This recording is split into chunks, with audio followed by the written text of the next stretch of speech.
Então, pessoas, precisamos discutir sobre medicina preventiva. Sim, um dos modelos mais aclamados pelo sistema de saúde, principalmente a partir do estabelecimento do SUS nos anos 90, mas que está muito, mas muito distante de qualquer possibilidade prática, já que o que prevalece no sistema de saúde é o modelo hospitalocêntrico, muito mais focado na doença do que necessariamente na saúde. Então, o que aconteceu com mais de um século de debate sobre prevenção, sobre medicina comunitária, sobre a transformação dos agentes de saúde em agentes sociais? E esse campo que nós vivemos hoje, em que o entendimento sobre comunidade ainda é tão precário, ainda tão deficiente de uma perspectiva de execução real para a gestão de saúde da população. A questão é tão séria e tão grave que ela acaba reverberando em praticamente todos os temas de saúde já trabalhados até agora. Dos mais complexos, considerando, claro, a atenção terciária de saúde, como o processo de doação de órgãos, por exemplo, até as questões mais básicas de atenção primária de saúde, no que diz respeito a saneamento básico, a evolução das arboviroses, ou mesmo a fatores mais simples como educação alimentar, ou mesmo gestão de medicamentos em sociedade. Então me parece que, apesar dessa evolução científica e legal toda dos últimos anos, o olhar ainda para a questão é o mesmo do século XVIII, XIX, de uma medicina focada aqui no tratamento, naquele velho circuito de sintoma, diagnóstico e tratamento da doença, e não necessariamente de um processo de promoção da saúde e do bem-estar.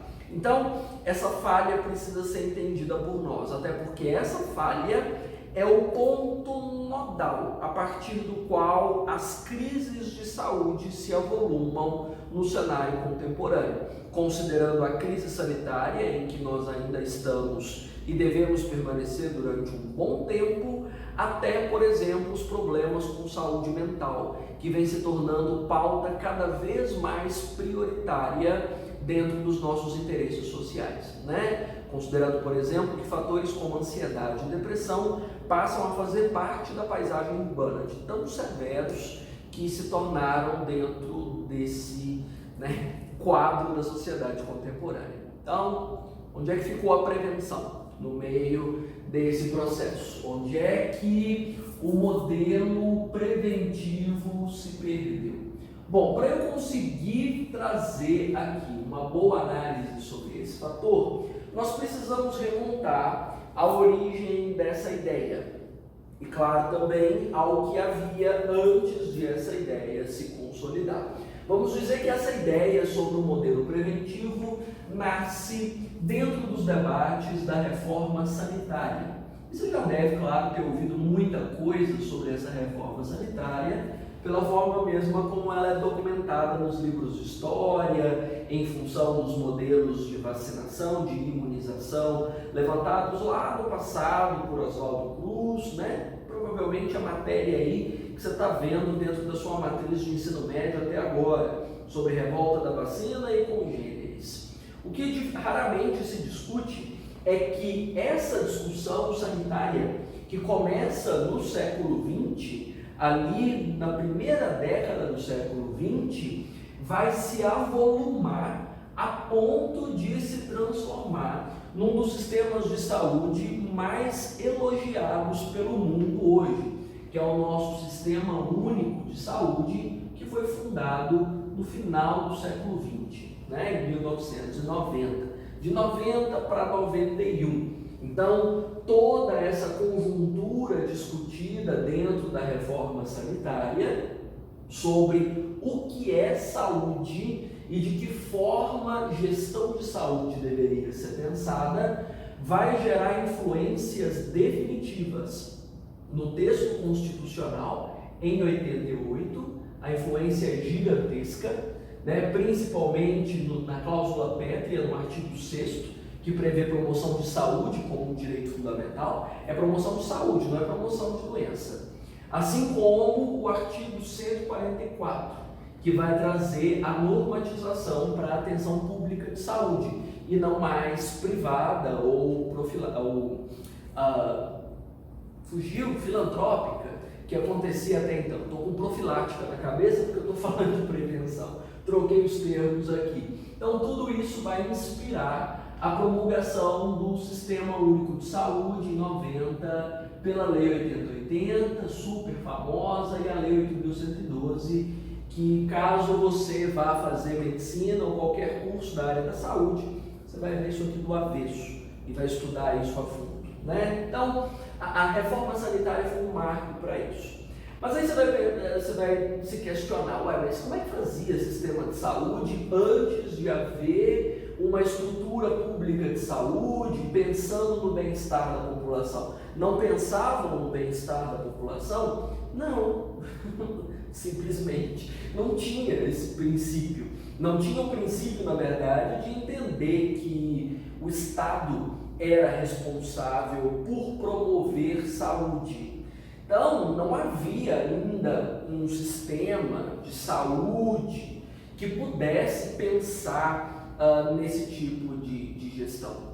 O que havia antes, né, dessa reforma sanitária, e que na verdade existe até agora, é o modelo hospitalocêntrico, ou seja, o modelo centrado na unidade de saúde. Ou seja, você adoeceu, você vai lá. Você precisa de cuidados, você vai lá. Ou seja, é o entendimento de que saúde acontece ali, dentro da UBS, dentro do hospital, certo? Esse modelo hospitalocêntrico é a marca do que já existiu sobre sistemas de saúde, talvez do século XVII, XVIII até o século XX. Estou dizendo isso porque antes do século XVII, XVIII, não havia com muita frequência unidades de saúde, isso era coisa muito rara. O que havia, na verdade, era o atendimento médico domiciliar, né? Quem podia pagar por ele, maravilha. Quem não podia, né, reza mais. Então, o modelo hospitalocêntrico foi o que existiu antes dessa reforma sanitária. E se você precisa ir até a unidade de saúde, significa que o foco é nesse circuito que eu citei agora há pouco. Você sentiu alguma coisa atípica, né? Você tem um sintoma, esse sintoma caminha para o diagnóstico de algum tipo específico de patologia, né? Esse diagnóstico quase sempre é um diagnóstico fragmentado, considerando que ele avalia, né, problemas em órgãos e tecidos de forma isolada. É um diagnóstico mais linear, não tem a complexidade do olhar contemporâneo. E esse diagnóstico fragmentado encaminha você para um tipo de tratamento. O tratamento que ou vai lidar diretamente com a doença, ou vai lidar diretamente com o sintoma, ou com ambos. Dentro da formação das sociedades tradicionais, a mais próxima de nós, o cuidado sempre foi mais com o sintoma. Ou seja, é tratar o paciente enquanto ele não está se sentindo bem. Se ele estiver se sentindo bem, está tudo bem. Ou seja, a matriz do problema nem sempre é investigada a fundo, até mesmo pelas limitações médicas, né? Até porque a ciência médica é uma coisa muito novinha, muito recente, e que não é tão desenvolvida quanto a maioria de nós acredita que seja. Então, esse modelo hospitalocêntrico perdurou na formação das sociedades modernas por um bom tempo, até que a reforma sanitária trouxe a discussão do modelo preventivo, ou seja, é a noção de que é muito mais, vamos dizer, lógico, e para nós hoje, no século XXI, essa lógica é ainda mais clara, você evitar o sofrimento provocado pelo quadro sintomático do que necessariamente você tratar depois que o negócio já foi. Principalmente com a evolução de patologias mais severas, que geraram, né, digamos assim, um quadro de letalidade muito grande nessa sociedade é que a ideia sobre prevenção começa a se proliferar. Ou seja, nós vivemos realidades desde questões endêmicas e epidêmicas, como as arboviroses, né? A questão, por exemplo, de dengue já é problema no Brasil desde o início do século XX, e a gente sabe que prevenir pode poupar milhares de vidas e poupar muito sofrimento. Da mesma forma que doenças modernas, até então não perfeitamente diagnosticadas, só podem realmente ser tratadas dentro de um modelo preventivo, considerando realidades, por exemplo, o câncer. Não existe possibilidade de um tratamento 100% seguro depois que o diagnóstico é conseguido. É muito raro haver um tratamento que garanta total reabilitação. Você sabe disso. No cenário brasileiro, então é pior ainda. Então a gente sabe que a melhor forma de garantir sobrevivência, né, e qualidade de vida é evitando que o sintoma apareça. Até porque para o quadro de câncer, por exemplo, quando o sintoma aparece, significa que já não dá para fazer muita coisa mais. Significa que o quadro já é grave. E a noção sobre prevenção supõe um nível de participação social muito grande. Então, o modelo proposto dentro da reforma sanitária e dentro do SUS não é uma mudança no que acontece no trabalho do médico só.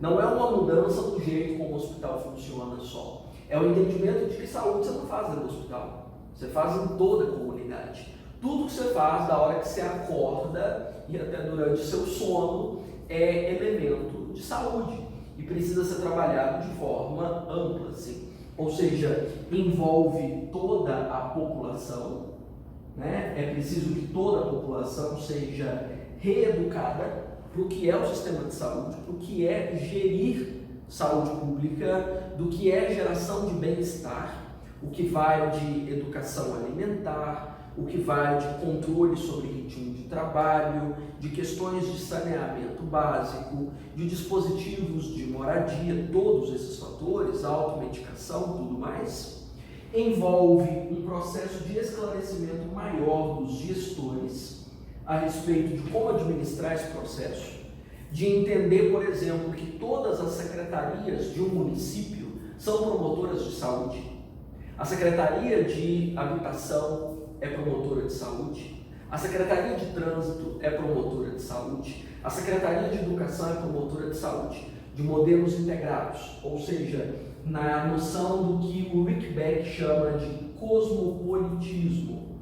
O Rick Beck menciona que é impossível você lidar com problemas de alta complexidade tendo o olhar do específico. Você precisa ter o olhar do amplo e do integrado. Cosmopolitismo, se eu conseguir escrever essa palavra, né? Cosmopolitismo, do senhor Ulrich Beck. E claro, além da população dos gestores, o campo mais óbvio, do envolvimento dos profissionais de saúde de forma mais efetiva. Especialmente os profissionais de saúde recebem um novo olhar aqui, claro, uma nova categorização do sistema de saúde. Aqui, o profissional de saúde não é visto mais só como profissional ou como cientista. No modelo integrado como esse, ele é um agente social, porque ele participa de tudo.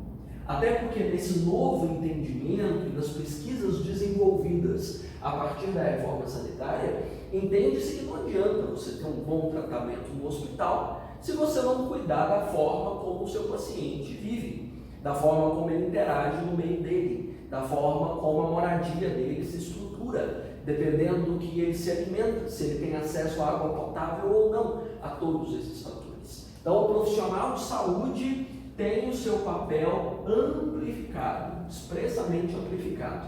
E tudo isso que eu estou mencionando sobre participação social, sobre o envolvimento desses agentes sociais todos, está regulamentado na lei do SUS, que é basicamente uma grande defesa do modelo de prevenção, né? De sustentar um modelo de prevenção. Né? O cuidado aqui não é mais centrado na doença, nem centrado no sintoma, é um cuidado centrado na pessoa, é em cuidar das pessoas dentro das suas individualidades, das suas especificidades, ou seja, de que forma elas se desenvolvem em sociedade.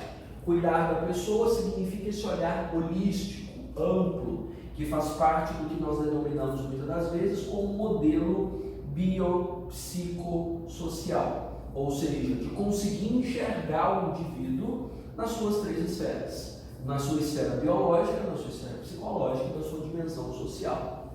Da mesma forma que tem um foco muito grande em saúde da família, considerando a família a primeira das instituições a organizar um padrão de comportamento em sociedade e que precisa, claro, ser avaliado nas suas particularidades.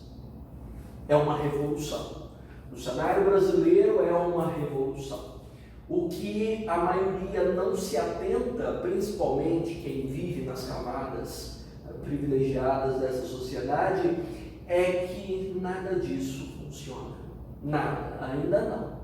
A lei do SUS, maravilhosa, apoiada nisso. Funcional? Não. O sistema mesmo, a proposta é incrível, mas ainda não chega nem perto de conseguir executar esse modelo preventivo ou esse circuito de participação social, né? Então, quais são as falhas na execução desse modelo preventivo? Ou, mais precisamente, claro, no próprio funcionamento do SUS. Vamos dizer que o sistema de saúde ainda é hospitalocêntrico. É como se tivessem ignorado a lei até agora e mantivessem a tradição do que foi desenvolvido por essa sociedade ao longo dos últimos séculos anteriores ao fim do século XX. Então, vamos dizer que a manutenção desse modelo hospitalocêntrico é uma das principais razões de nós ainda não termos esse modelo preventivo. E essa manutenção desse modelo hospitalocêntrico envolve tanto a resistência institucional, aqui eu me refiro à resistência de unidades de saúde, dos próprios profissionais, quanto uma resistência, de eu escrever a palavra certa, institucional, quanto uma resistência cultural. Bem, por que cultural? Porque essas pessoas que deveriam ser preparadas para viver dentro desse modelo hospitalocêntrico não foram. Nós não conseguimos ainda fazer isso funcionar. Então, como nós vivemos? Centrados na doença-sintoma. Ou seja, a maior parte de nós procura assistência de saúde quando o sintoma aparece, quando existem incômodos. Nós não procuramos sistemas de saúde para nos orientar, para mudar hábitos, para alterar nossa forma de relação social, para promover qualidade de vida. Nós não estamos lá muito focados nisso. Nós resolvemos o sintoma. Então ainda tem um fator de resistência cultural muito severo. E a gente sabe que mexer com comportamento leva tempo, é trabalhoso e demanda um cuidado bastante grande, né? Bom, em termos de resistência institucional, como é que nós podemos defender isso? Ou por que isso ainda é um problema? Bom, ainda existe um vínculo muito forte de tradição, e 10 a cada 10 aulas em que eu toco em tema de saúde, eu falo sobre como a medicina é resistente, desse vínculo medicina-ciência, de entender que a medicina está resguardada ao papel de ciência e ainda mantém o paciente na condição de objeto, do objeto de estudo, do objeto de tratamento. Ou seja, essa complexidade que esse cuidado centrado na pessoa envolve, de uma atenção biopsicossocial, ficou mesmo no texto da lei, não entrou nos hospitais, não entrou na gestão das prefeituras ou dos estados. Não é à toa que quando você vai ao hospital, você não recebe um tratamento que leve em consideração a dimensão biológica, a sua condição psicológica ou a sua condição social. Avaliam de forma fragmentada o seu organismo, em qual especialidade médica você deve ir, qual órgão, tecido ou sistema está com problemas, para que nós consigamos gerar um tratamento centrado nesse sistema. Você não é visto como um indivíduo complexo, você é visto como um amontoado, vamos dizer, de tecidos e órgãos que podem ser tratados de forma separada. Vamos dizer, se eu for levar aqui a discussão mais longe, que é como se o sistema de saúde fizesse uma taxidermia do seu corpo e te tratasse de forma fragmentada, e não da forma integrada e complexa que te compõe enquanto ser vivo. Então, essa visão ainda da medicina como ciência e do paciente como objeto são a principal razão de esse alto modelo aqui preventivo não funcionar. Ou seja, essa medicina-ciência não envolve integração, dificilmente você consegue formar equipes médicas multidisciplinares para tratar de uma realidade de um paciente ou de uma comunidade, muito raro. Da mesma forma que é muito raro você ver essa instituição saindo dos muros do hospital para entender a vida da população com a qual ele trabalha. Muito raro. Então estão ali dentro dos seus laboratórios com uma certa, vamos dizer, superioridade calcada lá nos princípios do positivismo, que coloca essa ciência como a matriz de compreensão da vida humana, como se aqui estivesse o cientista e aqui estivessem os seus objetos de estudo, essa hierarquia de observação, essa hierarquia empírica. O cientista é o que observa, não é o que participa.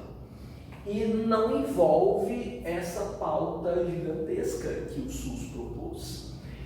Então, caros senhoras e senhores, a questão do SUS volta a esbarrar na velha dinâmica que eu exploro aqui dia sim, dia também, do amadorismo de gestão com o qual nós convivemos. O modelo é ambicioso, sim, bastante ambicioso, com essa prática cosmopolitista que é fabulosa. A intenção é incrível, a intenção de fato é incrível, não estou sendo irônico aqui, é de fato muito boa. Na gestão de saúde para preocupar com a pessoa, com a família, é muito bonita. Só não conseguiu ser executada. Não houve estratégia ainda para a execução, para romper essa matriz institucional que a gente vê aqui influenciada desde o iluminismo, lá no século XVIII, reforçado por essa matriz positivista aqui no século XX. Que precisaria de um trabalho de políticas públicas para as unidades de saúde, mas que não chegou, não veio, está no papel. Então, apesar das defesas nas redes sociais sobre o SUS ainda é um papel, é só um papel bonito, está bonito o que está escrito lá, está maravilhoso, é prático? Não, ainda não. Ainda é assim, dessa forma, e não entende essa complexidade. Não é à toa que problemas graves como os que nós vivemos hoje em sociedade, como a própria realidade das arboviroses que foram tão severas para nós, como dengue, chikungunya, zika e tudo mais, não encontram resposta até hoje. Não tem. Porque a gente não resolve esses problemas com a medicina-ciência, com o paciente-objeto. A gente não resolve isso sem integração nos mais diversos setores da sociedade. A gente precisa entender como a sociedade funciona. para entender, por exemplo, a dinâmica de sanitarismo, que está diretamente associada às arboviroses, as políticas de meio ambiente, já que os vetores estão diretamente relacionados à conservação dos espaços naturais, para evitar, por exemplo, os corredores ecológicos, né? Para que esses corredores ecológicos não nos tragam os vetores. É um processo complexo de educação sobre os dispositivos de sanitarismo e tudo mais, não chegou. Assim como na atual crise sanitária em que entramos em 2020, nós não temos lá muito envolvimento dessas camadas. Nós temos boas equipes médicas tratando os seus pacientes objetos de forma setorizada, individualizada, centrada dentro dos hospitais, dentro das UBSs, dentro de hospitais de campanha. Mas você não viu o papo de integração com a população, de uma mudança de perspectivas dos gestores ou de um processo massivo de educação social. A tal ponto que a quarentena não terminou e as pessoas não conseguiram se ater a uma disciplina de postura para evitar que a doença se propague. Né? Não é à toa que o número de mortes tem aumentado e em muitos lugares pelo mundo, inclusive, porque esse problema não é só brasileiro, estão enfrentando uma segunda onda, né, da pandemia. Para você ver que esse processo de integração não chegou a acontecer. E olha que o Brasil tem um modelo pioneiro e não conseguiu. Imagine os outros lugares do mundo. Então, essa medicina ciência e não uma medicina social ainda é um dos grandes entraves nessa construção de um modelo preventivo, né? No que diz respeito às pessoas, né? É claro, o ponto mais grave aqui é a carência absurda de educação de saúde. Nós não recebemos nenhum nível de orientação, né? Se você consultar aí meia horinha sobre, por exemplo, fake news vinculadas a vacinas, com certeza você vai entender de que forma as pessoas pensam o sistema de saúde, né? Vamos dizer que, em termos populacionais, nós estamos numa idade mítica ainda. Você lembra desses circuitos na construção do pensamento no mundo, de um período mítico para um tempo filosófico? Nós ainda estamos no mítico. As crenças, as percepções sensoriais ainda dominam, e principalmente o medo do desconhecido, porque tudo que se faz no sistema de saúde ainda é desconhecido. Então, elaboraram um novo modelo, o modelo é bonito, o modelo envolve as pessoas e, paradoxalmente, não as inclui no seu processo de gestão, no seu processo de construção. E se o modelo coloca a população como protagonista, né, da mudança das suas posturas, a população precisa ser guiada, né? Como é que ela exerce esse protagonismo? Como é que ela age aqui para fazer o sistema funcionar? A gente não sabe, a maioria não sabe o que fazer, né? Então, nós somos guiados pelo quê? Nós somos guiados pelas indústrias, já que a dinâmica de mercado comanda a vida contemporânea, né? Nós vivemos numa sociedade de mercado e nós somos guiados pelas crenças, por uma perspectiva de crença. Em termos de mercado, você tem aqui uma série de obstáculos a essa medicina preventiva, que eu já venho trazendo inúmeros temas, como discussões que eu já fiz sobre automedicação, discussão que eu já fiz sobre burnout, sobre uma série de outras temáticas. No mercado, predominam duas das três indústrias mais poderosas do mundo. Se você não lembra quais são essas indústrias, vamos lá. Indústria hospitalar, indústria alimentícia, indústria farmacêutica. Aqui, claro, no que diz respeito à saúde, a indústria farmacêutica tem um poder absurdo, né? E, claro, a indústria hospitalar também, considerando que a maior parte dos tratamentos desenvolvidos no Brasil acontecem na rede privada de saúde. Da indústria farmacêutica, você sabe, claro, a influência. A influência não é sobre sobre evitar doenças, não é sobre centrar na pessoa, não é sobre comunidade. A indústria farmacêutica está lá na mesma base, sintoma, doença, do modelo hospitalocêntrico.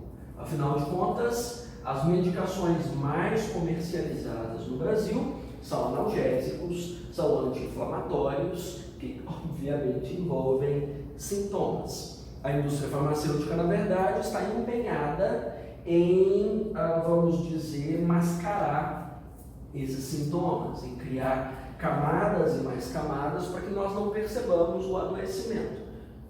Mencionei que eu fiz uma mega aula sobre automedicação não faz muito tempo. Então nós somos educados para isso, até porque nós somos orientados para um circuito de alta produtividade, ou seja, a sociedade do alto desempenho nos impõe que nós estejamos sempre bem.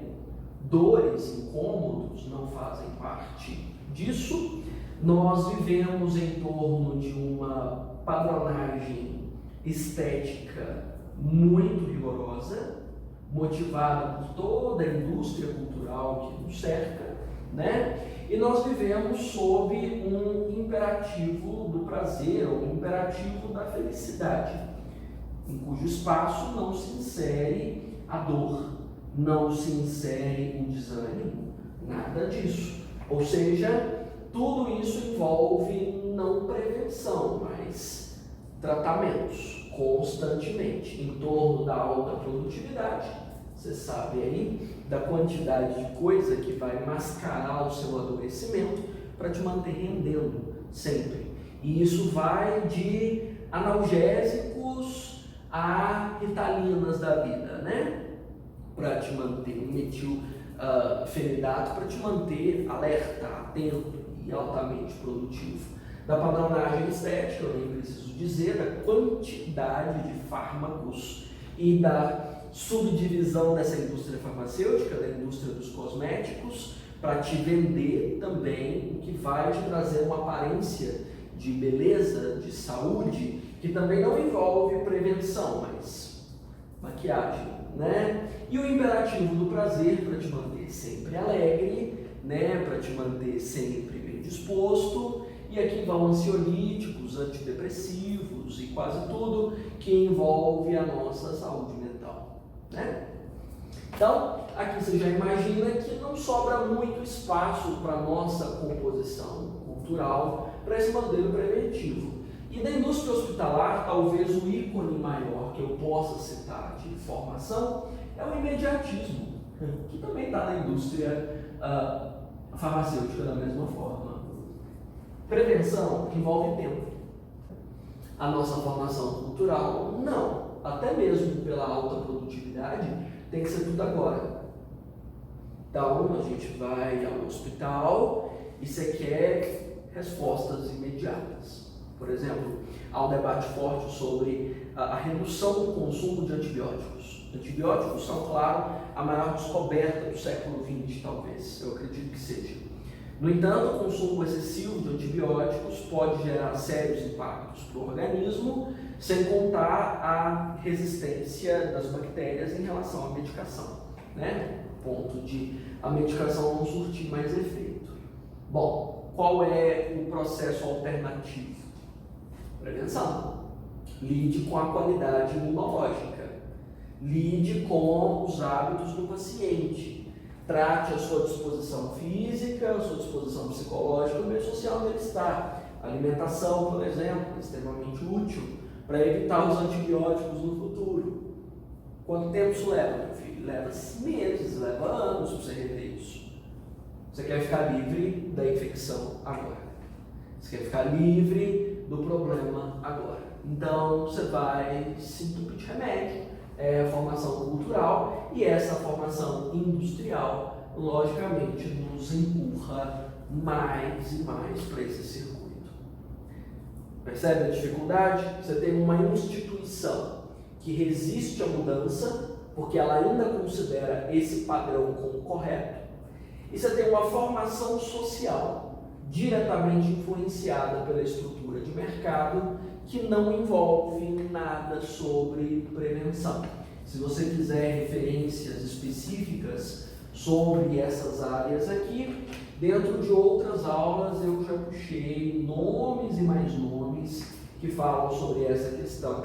Sobre alta produtividade, por exemplo, eu já citei muito Ranvill Shore, porque o Ranvill Shore fala de uma sociedade do cansaço envolvida com essa sociedade do alto desempenho. Sobre padronagem estética, nossa, quem que eu já citei, hein? Milhares também, para construir os valores dessa padronagem. Talvez a gente possa citar sobre a avatarização, discutida por Zygmunt Bauman, também funciona.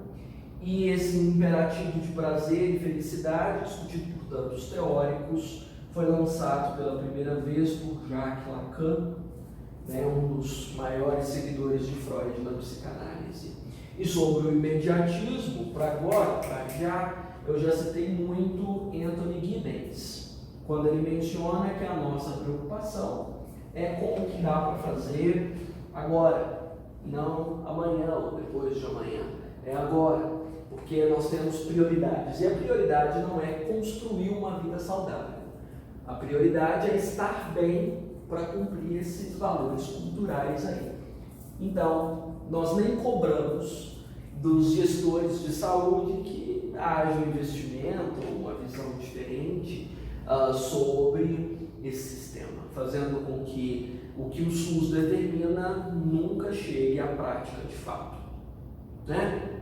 E claro, aqui dentro da gestão, que eu não cheguei a citar, se tem mais os profissionais e a cultura, há também, uma série de falhas, A dificuldade, no caso de integração, talvez seja uma das maiores.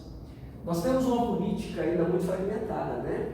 Fragmentada e burocrática, ou seja, dessa divisão entre municípios, estados e federação, da distribuição de recursos por secretarias, ministérios, autarquias, ainda é muito difícil entender, como eu havia mencionado, que, por exemplo, todas as secretarias de um município são também secretarias de saúde.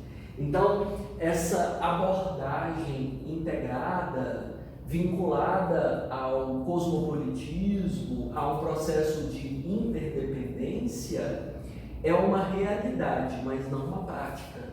Ela é uma realidade na base teórica, mas que ela ainda não chegou à prática. De entender, por exemplo, que a iniciativa privada precisa participar do modelo. Não, as pessoas entendem o seguinte: estamos defendendo o SUS. O que é defender o SUS hoje? É defender a existência da UBS, é defender a existência do hospital, é falar que a gente tem tratamento de graça. Está vendo que ainda está centrado no modelo hospitalocêntrico? Isso as pessoas entendem que é saúde pública. E tudo que envolve promoção da saúde, de fato, em termos de gestão comunitária, não é lembrado. Não é lembrado que precisa envolver essas outras instituições para que nós não cheguemos a adoecer, né? Então, essa abordagem integrada ainda não funciona e nós ainda temos uma gestão de saúde que, vamos dizer, investe na doença. O que significa isso? A unidade de saúde recebe na medida em que a população adoece. Olha que doido. Então, uma UBS, por exemplo, uma unidade básica de saúde, recebe recursos na medida em que ela atende mais pacientes. Esses pacientes objetos sobre os quais eu falei. Se a unidade de saúde não recebe pacientes, ela não ganha. Aí talvez você pense, né, na sua formação cultural: ué, mas não precisa mesmo, não tem paciente. Prevenção, né, geração de políticas de saneamento básico, de orientação para a educação alimentar, de educação sexual, de controle de natalidade, para a questão de ISTs, de gravidez na adolescência, de propagação de violência, de tudo isso. Não tem. A unidade não recebe recursos para isso. As unidades de saúde recebem recurso para tratar doença. Ela não recebe recursos para investir em prevenção. Por isso que eu estou dizendo aqui, O SUS é o papel. Eu reforço, piso nessa ideia mais uma vez, é o papel. Porque isso é o modelo que já pensavam antes do SUS, né? De que o negócio era ter unidade de saúde, tratar as pessoas lá dentro, só. Né? Então, não tem integração. A gente dificilmente consegue um pacto intersetorial, muito raro conseguir pacto. As PPPs são um problema imenso, ou PPI.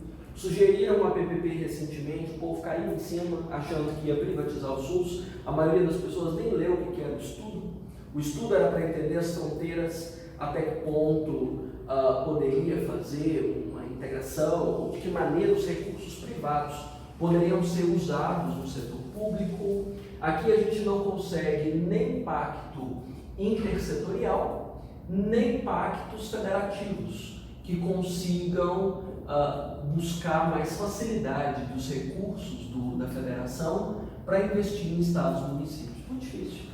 Então, a gestão também é tradicional. Só tem a lei no papel. Nós não conseguimos executar o processo como deveria.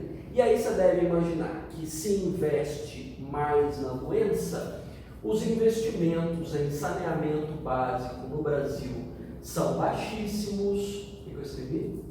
Não sei em que investidos. Os investimentos em prevenção ficam baixos. Né? Saneamento, por exemplo, quase não tem. Nós não temos município brasileiro com 100% de cobertura de saneamento. Mais de 35 milhões de brasileiros não têm acesso à água potável. Como é que você quer saúde? Mas recebe se a pessoa adoece. Então, sim, nós somos um modelo que se sustenta na dor e na doença, né? Meio macabro, mas é o sistema que ainda vigora.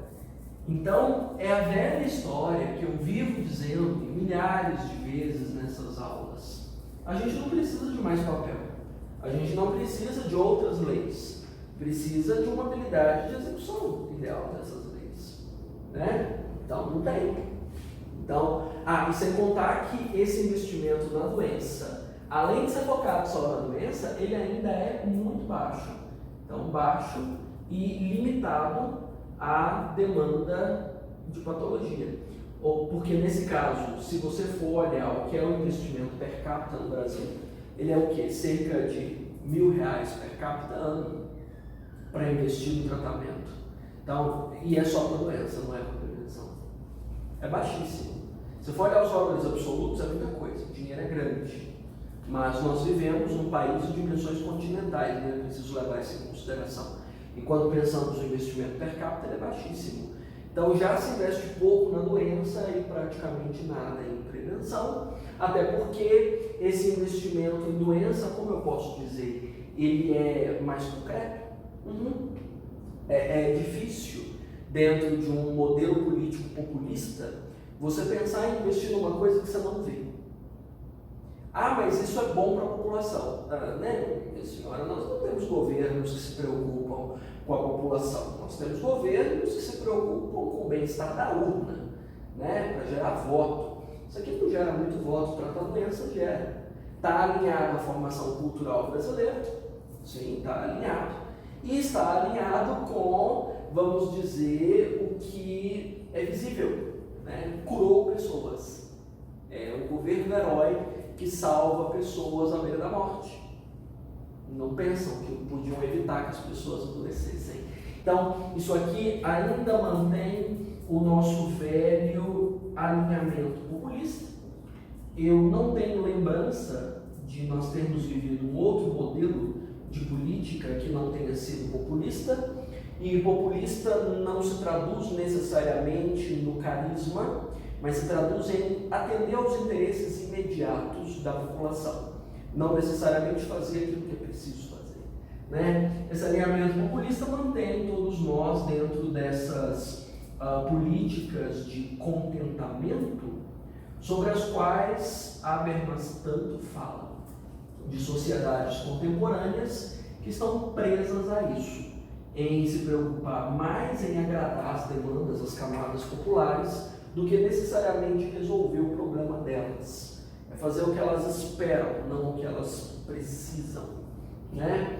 E nisso, claro, se o investimento é baixo, se ele é limitado, se não há investimentos em prevenção, aquelas industriazinhas que eu citei lá atrás, sabe? A indústria farmacêutica e hospitalar ganham mais e mais. São os setores que mais crescem no país, né? O sistema privado de saúde é gigantesco. E hoje não só os planos de saúde convencionais e mais caros fazem parte dessa formação industrial, mas planos de saúde mais populares, de empresas que têm proliferado pela realidade do Brasil para atender as populações carentes. Então, você aí, criatura, né, jovem, ingênua, defendendo o SUS, quando na verdade ele vem sendo cada vez menos usado. Ou seja, boa parte da população, a grande parte da população, ou usa o sistema privado de forma imediata, ou paga planos de saúde caríssimos, ou paga planos de saúde populares, que tem consultas aí a 20, 30 reais, com um atendimento quase sempre duvidoso, né? Mas a atenção pública mesmo é rara, porque o investimento é baixo e não existe o suficiente. Então, obviamente nós não defendemos o fim do SUS, mas nós defendemos que ele funcione, que até agora não sei o que vocês estão defendendo, porque não está funcionando. Não tem, né? Não tem simplesmente.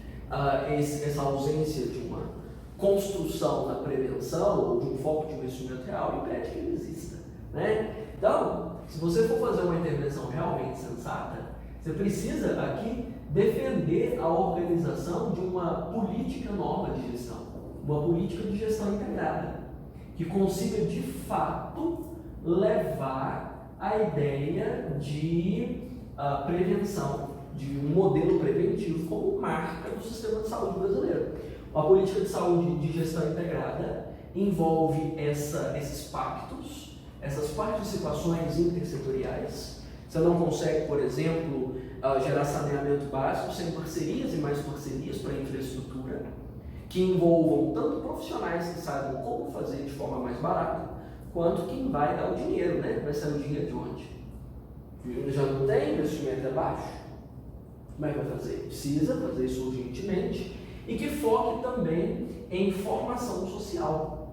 Ou seja, nós precisamos urgentemente, desesperadamente, sermos educados no que é saúde, o que é prevenção de saúde, o que é consumo de remédios, o que é busca por tratamentos, tanto no nosso sistema de educação formal, dos anos iniciais da educação escolar, até o ensino superior, quanto na nossa formação informal aqui, né? Em redes sociais, na televisão, por onde as pessoas estiverem. Elas precisam ser educadas a respeito disso, para que talvez nós saiamos dessa idade mítica, né? E de fato vivamos dentro do que a reforma sanitária trouxe tão brilhantemente dentro da nossa formação de sociedade.